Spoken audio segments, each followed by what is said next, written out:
আচ্ছা, শীতকালে বাটা খেতে কেমন লাগে বলো তো?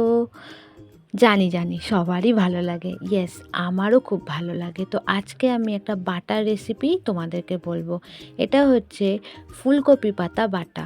তো দেখতেই পারলে আগে আমি পাতাটাকে চপড করে নিয়ে ধুয়ে তারপর আমি কি করছি মিক্সার গ্রাইন্ডারে এটাকে মিক্স করার জন্য রেডি করে দিচ্ছি।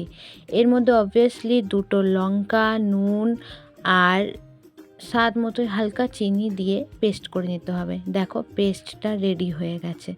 রেডি হয়ে যাওয়ার পর এটাকে আমরা কড়াইতে তেল আর কালো জিরে দিয়ে ভালো করে নেড়ে নেব। যতক্ষণ না এটা লেগে যাচ্ছে কড়াইয়ের গায়ে গায়ে ততক্ষণ আমাদেরকে নাড়তে হবে, তবেই কিন্তু এটা পাকবে, না হলে কিন্তু কাঁচা কাঁচাই থাকবে। সবাই হয়তো 100%-এর থেকে মনে হয় 99.9% লোক বাটা খেতে ভালোবাসে।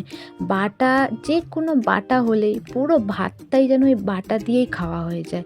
তো আমিও সেই লোকেদের মধ্যেই পড়ি, আমারও দারুণ লাগে। তো দেখো আমি নাড়ছিলাম, তো নাড়তে নাড়তে এটা রেডি হয়ে যায়।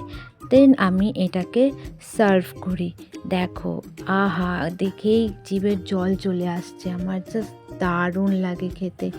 সর্ষের তেলটা ছড়িয়ে ওপর দিয়ে তারপর ভাতের সাথে মেখে সেই লাগে, সেই মানে আমার এখনই জিভে জল চলে আসছে। তোমরাও ট্রাই করো এই বাটাটাকে, ট্রাই করে জানিও কিন্তু কেমন লাগলো। আমার তো জাস্ট দারুণ লাগে খেতে। তো চলো, টাটা, বাই।